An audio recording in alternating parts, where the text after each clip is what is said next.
Good morning students. मैं Rajat, faculty at government polytechnic Badaun. उम्मीद करता हूँ आप सभी लोग अपने अपने घरों पर सुरक्षित होंगे, स्वस्थ होंगे, सरकार द्वारा दिए गए सभी निर्देशों का पालन कर रहे होंगे और कोरोना के खिलाफ देश की इस जंग में अपना महत्वपूर्ण योगदान दे रहे होंगे। आज का जो हमारा टॉपिक है वो है फंक्शनल कम्युनिकेशन।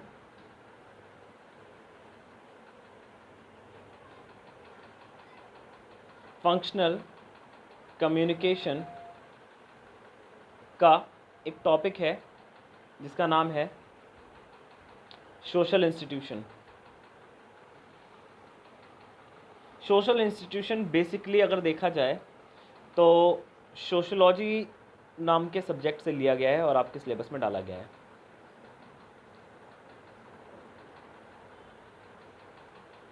सोशियोलॉजी से लिया गया है। सोशियोलॉजी मतलब समाजशास्त्र,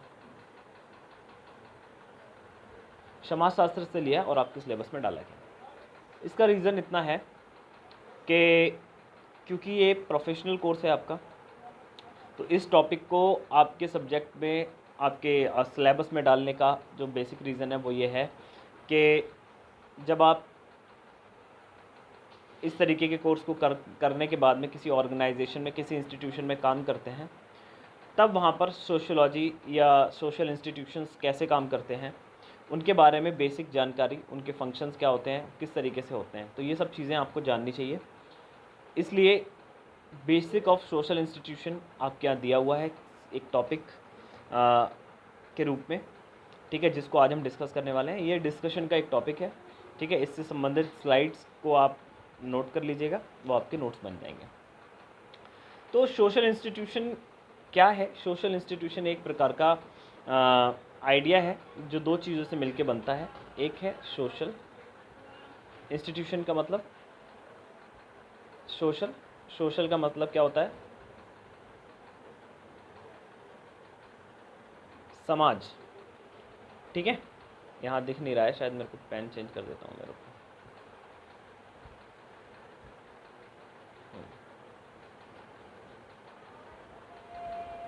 सोशल दूसरा इंस्टीट्यूशन। सोशल का मतलब होता है समाज, ठीक है। और इंस्टीट्यूशन, इंस्टीट्यूशन का मतलब होता है संस्था, ठीक है। तो ये क्या हो जाएगा? सामाजिक संस्था।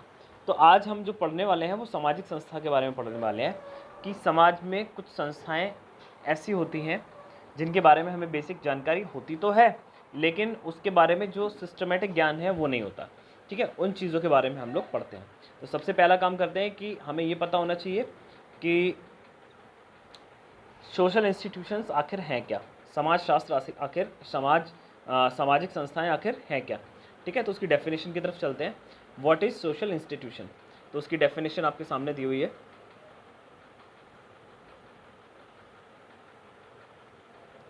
ये वाली, what is social institution? A group of social positions connected by social relation performing a social role, ठीक है। Example universities, government and family. ये बुकिश लैंग्वेज में दी हुई डेफिनेशन है, ठीक है। इसको हम सिंपल शब्दों में समझते हैं, तब आपको ज़्यादा समझ में आएगा कि एक्चुअल में ये है क्या। अ group of social position, positions का मतलब होता है स्थान, ठीक है। एक सामाजिक लोगों की पोजीशंस का एक ग्रुप है, ठीक है। कोई हायर है, कोई लोअर है, कोई सब और लोअर है, कोई इक्विवेलेंट है, ठीक है। तो ये है अ group of social position connected by social relation. Social positions हैं और वो सारे सोशल रिलेशन से कनेक्ट हैं, ठीक है। और वो क्यों कनेक्ट है? To perform a social role, एक सोशल सामाजिक रोल को परफॉर्म करने के लिए वो बने हुए हैं। जैसे यूनिवर्सिटीज़, ठीक है, उसका एक प्रॉपर ढांचा होता है, ठीक है। वीसी होता है, फिर डीन होता है ना, फिर एडमिनिस्ट्रेटिव ऑफिसर्स होते हैं, फिर उसके नीचे प्रोफेसर्स होते हैं, फिर प्रोफेसर्स के नीचे एग्जीक्यूटिव प्रोफेसर होते हैं, ठीक है, फिर असिस्टेंट प्रोफेसर होते हैं। इस तरीके से क्या होता है। और फिर उसके बाद में नॉर्मल टीचर होते हैं, फिर लैब अटेंडेंट होते हैं, फिर पियोन्स होते हैं, बहुत सारे क्लर्क्स होते हैं। तो इस तरीके से एक एक पूरा ढांचा बना हुआ है, ठीक है। तो वो क्या हो गया? सोशल पोजीशंस का ढांचा हो गया, ठीक है।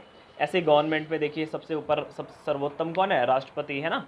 फिर उसके नीचे कौन है, प्रधानमंत्री, फिर उसकी प्रधानमंत्री के कैबिनेट के मंत्री, फिर सिंपल वाले मंत्री, उसके नीचे एमपीज़, ठीक है।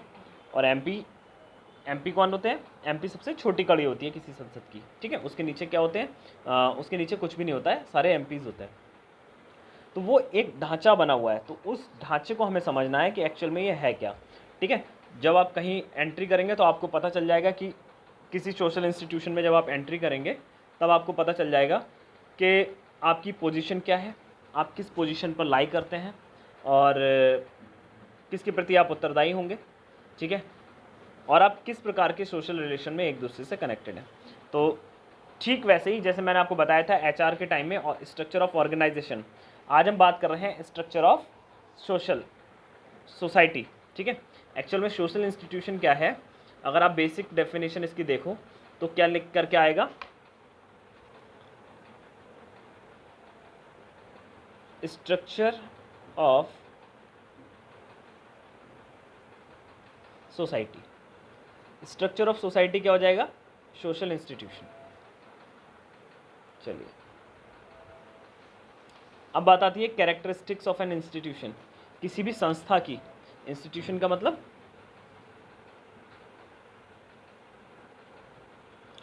संस्था है ना, यहाँ लिख दो संस्था। तो किसी भी इंस्टीट्यूशन की कैरेक्टरिस्टिक्स मतलब फीचर्स, लक्षण, ठीक है। तो कैरेक्टरिस्टिक्स क्या होंगे, तो सबसे पहला काम होगा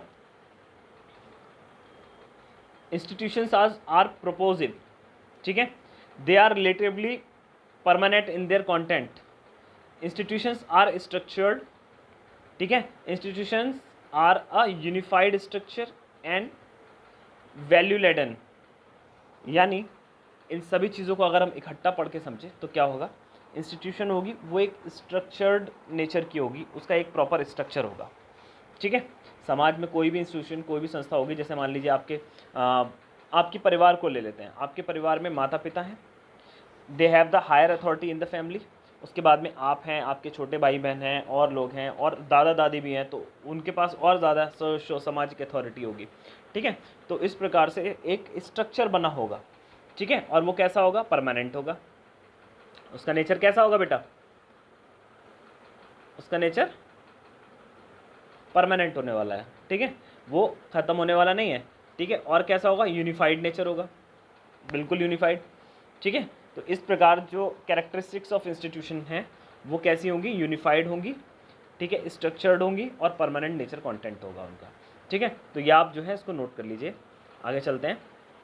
फंक्शन ऑफ एन इंस्टीट्यूशन, कोई भी संस्था, कोई भी इंस्टीट्यूशन कैसे काम करता है, ठीक है, कोई भी सामाजिक ऑर्गेनाइजेशन कैसे काम करता है।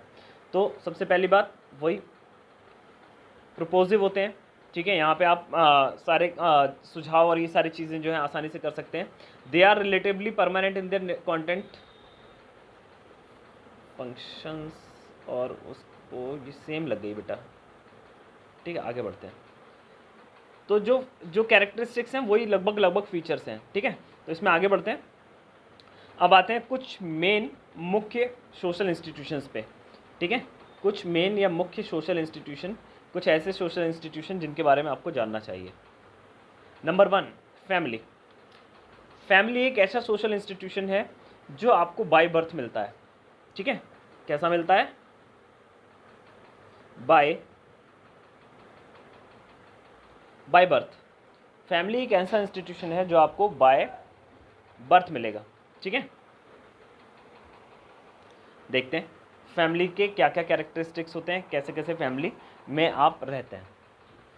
तो family is the smallest social institution which is unique function और producing the rearing the young. It is the basic unit of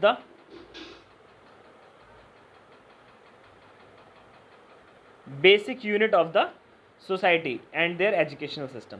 क्या है फैमिली, इस समाज की, फैमिली यानी परिवार इस समाज की सबसे स्मॉलेस्ट, सबसे छोटी इंस्टीट्यूशन है, ठीक है। और कैसा है, उसके कुछ यूनिक फंक्शन होते हैं, ठीक है, जिसमें क्या होता है, एक तो अपने वंश को, अपने फैमिली को आगे बढ़ाना होता है, ठीक है। और क्या होता है, सोसाइटी के बेसिक सोसाइटी को और एजुकेशन सिस्टम को आगे बढ़ाना होता है इसका मेन मुख्य काम।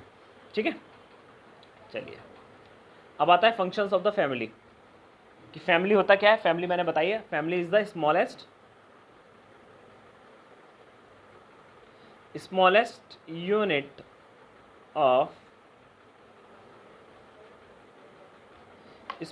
यूनिट ऑफ सोसाइटी होता है। ठीक है, चलिए अब फंक्शन ऑफ द फैमिली देखते हैं कि फंक्शन ऑफ द फैमिली क्या होते हैं। तो फंक्शन ऑफ फैमिली में सबसे पहला है रिप्रोडक्शन। रिप्रोडक्शन मतलब वंश को आगे बढ़ाना, ठीक है, अपनी फैमिली को आगे बनाना। दूसरा cultural transmission, cultural transmission and inculturation. Cultural transmission का मतलब है जो भी आपकी पौराणिक या जो भी आपका कल्चर है, जो भी आपका कल्चर बोले तो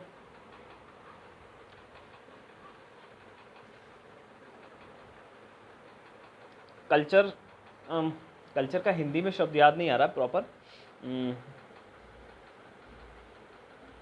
संस्कृति, जो भी आपकी संस्कृति है, ठीक है, उसको आगे तक देना।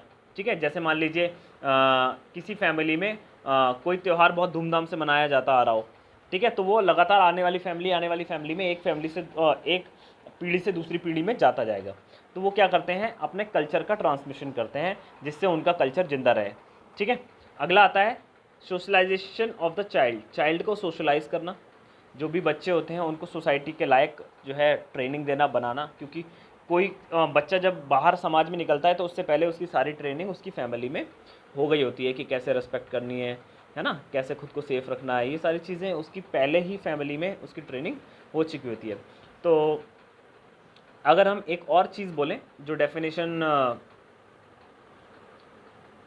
सोशोलॉजी में बहुत ज़्यादा बोले जाती है, तो क्या होता है, बोलते हैं कि family is the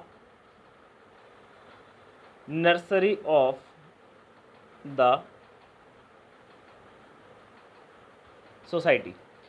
family is the nursery of the society. जैसे बच्चों का नर्सरी क्लास होता है जिसमें बच्चों की पढ़ाई की सारी ट्रेनिंग स्टार्टिंग हो जाती है, बच्चे को चलना सिखाया जाता है, बच्चे को पढ़ना सिखाया जाता है, बोलना सिखाया जाता है, ऐसे ही फैमिली में समाज के बारे में सारी जानकारी दी जाती है। इसीलिए बोलते हैं family is the nursery of the society. ठीक है, इसके बाद में आता है providing affection and the sense of security. बच्चे को मैंने आपको बोला सिक्योरिटी सिखाई जाती है, अपने सिक्योरिटी के सेंसेस सिखाए जाते हैं। Providing the environmental and personality development and the growth of self concept, उसको ग्रोथ करने के बारे में सिखाया जाता है। And providing the social status, उसको सोशल स्टेटस प्रोवाइड किया जाता है। भाई जो फैमिली का स्टेटस है, मान लीजिए अमीर है, वो रसूखदार फैमिली है, तो उसके बच्चे को भी जो है वो स्टेटस मिलेगा। कोई फैमिली गरीब है या कोई कमज़ोर टाइप की फैमिली है, तो उसके बच्चे को जो भी सोशल स्टेटस है वो उसकी फैमिली से ही मिलता है बेसिक। चलिए, according to the membership family कितने टाइप की होती हैं, ठीक है, तो इसको आप जो है इस तरीके से ना पढ़ के इसको पढ़ना है। यूनिट फैमिली, इसको बोलते हैं एकल परिवार। एकल परिवार जिसमें हस्बैंड, वाइफ और उसके बच्चे होते हैं, ये आजकल चलती है। ठीक है, आजकल सबसे ज़्यादा यही फैमिली का टाइप जो है वो चलन में है, आपने देखा होगा।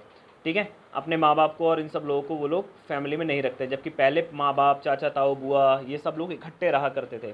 ठीक है, और ये कैसी होती है, जॉइंट फैमिली। ऊपर वाली कैसी है,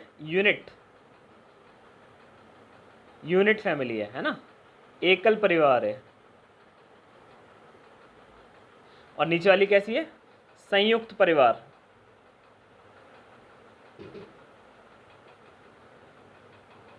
ठीक है, जिसमें married couple and their parents, उनके जो मैरिड कपल हैं वो उनके माता पिता, ठीक है, उनके सिबलिंग्स मतलब उनके भाई बहन, ठीक है, उनके ग्रैंड पेरेंट्स, उनके अंकल आंटी, सब लोग साथ में रहते हैं।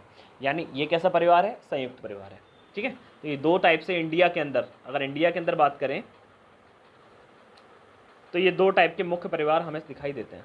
ठीक है, चलिए, ये तो थी फैमिली के बारे में जानकारी। ऐसी ऐसी institution, family as an institution हम लोग पढ़ रहे थे, ठीक है। अब बात की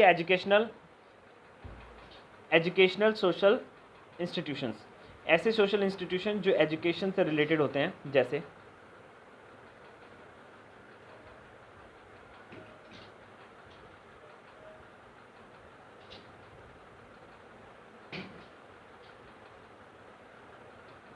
जैसे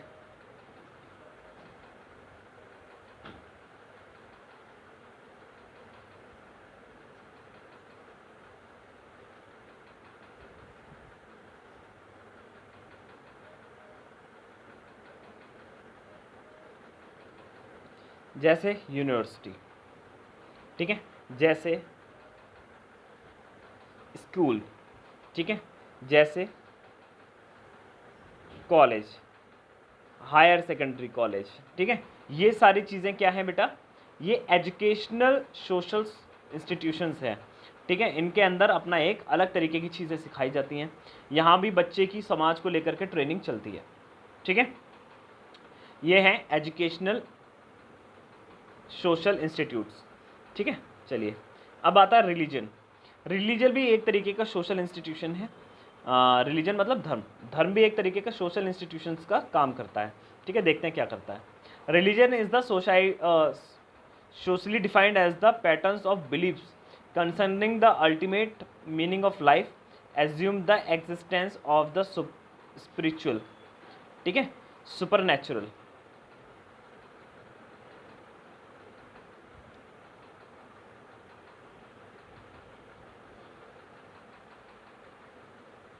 हाँ।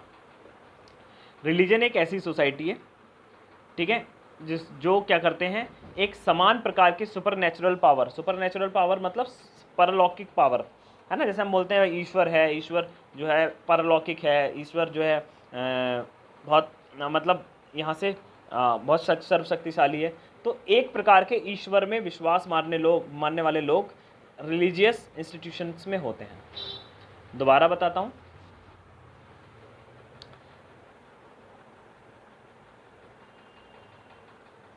एक प्रकार की सुपरनैचुरल पावर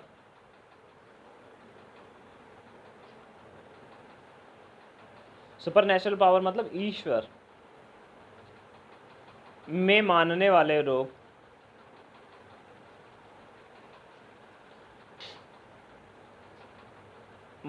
लोग एक रिलीजियस इंस्टीट्यूशन में माने जाएंगे,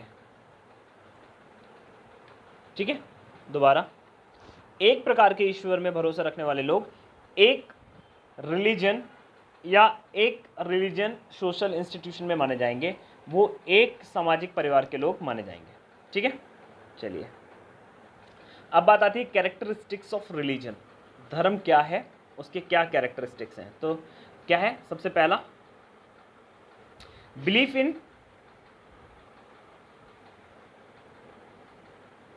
इन deity in a power beyond the individual, ठीक है, एक प्रकार से ईश्वर में भरोसा मानने वाले लोग, ठीक है। दूसरा, doctrine of the salvation, a code of conduct, the use of secret stories, ठीक है, रिलीजियस रिचुअल्स, यानी एक प्रकार के बियॉन्ड द इंडिविजुअल, यानी किसी एक व्यक्ति से बढ़ करके इसको माना जाता है, ठीक है। परलौकिक शक्ति को मानते हैं। कोड ऑफ कंडक्ट होता है, उनके पूजा करने का हर चीज़ का कोई ना कोई कोड ऑफ कंडक्ट होता है। इट मीन्स उनकी पूजा करने का इनके सबके रीति, उनके एक तरीका होता है। जैसे मुस्लिम्स लोग नमाज़ पढ़ते हैं तो इस डायरेक्शन मूव होना चाहिए, इस डायरेक्शन में, या हिंदू लोग जो होते हैं जो व्रत रखते हैं तो इतने इस प्रकार से व्रत रखना चाहिए, है ना। तो उनका एक कोड ऑफ कंडक्ट होता है, उनका एक काम करने का तरीका होता है। दूसरा, उनके पास use of secret story, sacred stories, ठीक है। सैक्रेड स्टोरी मतलब पवित्र कथाएं होती हैं उसमें, ठीक है। पवित्र कथाएं, जैसे मान लीजिए हमारे यहाँ रामायण हो गया, महाभारत, ये पवित्र कथाएं हैं, गीता है, ठीक है। गीता तो चलिए एक अलग चीज़ है, लेकिन हाँ, महाभारत एक प्रकार की कथा है, महाकाव्य है।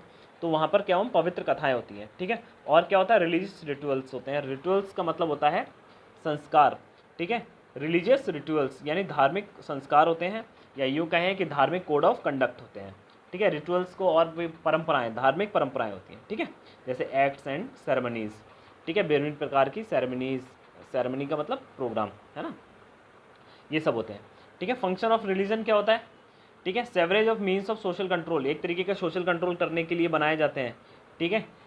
Exerts the great influence upon the personality development, personality development में ज़्यादा इन्फ्लुएंस होता है। पर्सनैलिटी डेवलपमेंट का मतलब अच्छा ही नहीं होता है, किसी भी प्रकार की पर्सनैलिटी को डेवलप करने के लिए, ठीक है। जैसे आपने देखा होगा कि जो है सिख लोग जो हैं उनका एक पर्सनैलिटी अलग तरीके से ग्रो कर होता है, क्रिश्चियंस हैं उनका पर्सनैलिटी अलग तरीके से ग्रो करता है, मोहम्मडन्स का अलग तरीके से करता है, हिंदूज़ का अलग तरीके से करता है, पारसीज़ का अलग करता है ना।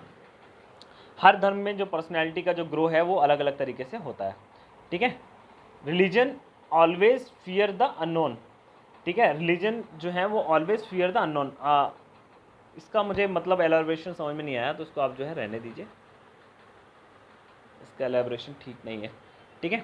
It is the main comfort strength and hope in times of crisis and despair. क्या होता है जब वो किसी तरीके के क्राइसिस में होता है, दुख में होता है, परेशानी में होता है, तो उसको क्या होता है, कंफर्ट प्रोवाइड कराता है। These are the function of religion, ये जो धर्म है उसके ये जो है फंक्शंस हैं, ठीक है। चलिए नेक्स्ट देखते हैं। अब आता है इकोनॉमिक इंस्टीट्यूशंस, कि भैया इकोनॉमिक इंस्टीट्यूशंस क्या है। इकोनॉमिक इंस्टीट्यूशन, इकोनॉमिक का मतलब क्या हो गया,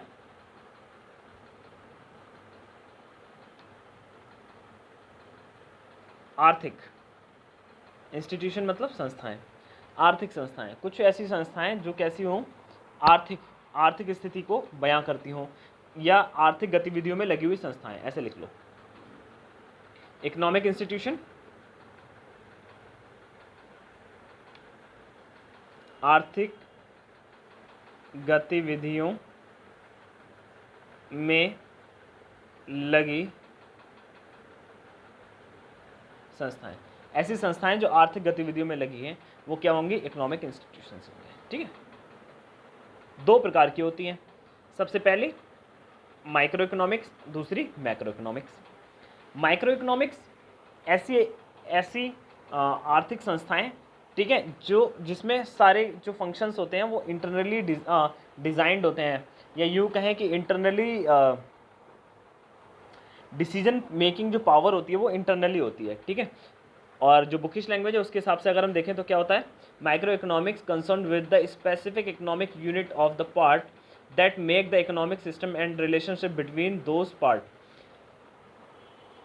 मतलब आप इसका यही समझिए कि ऐसी इकोनॉमिक संस्थाएं जिसमें डिसीजन मेकिंग या सारी चीज़ें जो है डिपेंड करेंगी खुद पर ही, ठीक है। और मैक्रो इकोनॉमिक्स क्या होती है, is concern with the economy as a whole large segment. ये पूरी इकोनॉमी के लिए यूज़ होती है, पूरे एक इकोनॉमी के लिए यूज़ होती है, जिसमें जो सर्कमस्टेंसेज होते हैं वो हमारे हाथ में नहीं होते हैं और हमारे हाथ में वो कंट्रोल नहीं होते हैं, ठीक है। तो ये थी आपकी सामाजिक संस्थाएं। उम्मीद है सामाजिक संस्थाओं के बारे में आपको अच्छे से नॉलेज मिली होगी, आपको समझ में आया होगा कि सामाजिक संस्थाएं क्या होती हैं, कैसे काम होती हैं। दोबारा एक बार पढ़ लेते हैं। सामाजिक संस्थाएं क्या हैं, एक ऐसा सोशल ग्रुप होता है जो एक ऑर्डर में लगा होता है, ठीक। क्यों लगा होता है, एक स्पेशल कोड ऑफ कंडक्ट को करने के लिए, एक समाज के आधारभूत ढांचे को बनाए रखने के लिए, ठीक है। कितने टाइप के होते हैं, मुख्य फैमिली हो गया, एजुकेशनल हो गया, रिलीजियस हो गया, इकोनॉमिक हो गया।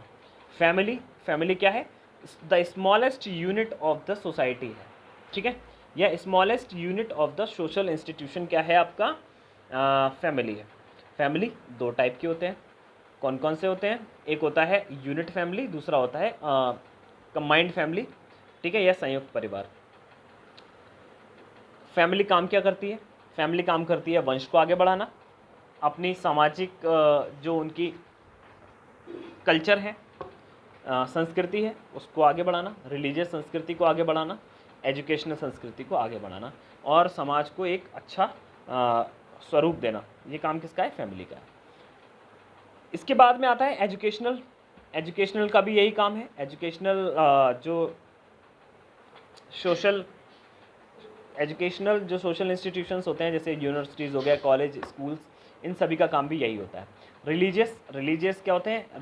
रिलीजन क्या है? एक तरीके का ऐसा कोड ऑफ कंडक्ट है, एक तरीके का ऐसा सिस्टम है जिसमें सभी लोग एक प्रकार के ईश्वर को मानते हैं। जो लोग एक प्रकार के ईश्वर को मानते हैं उनको एक रिलीजन में डाल दिया जाता है या एक रिलीजन का माना जाता है।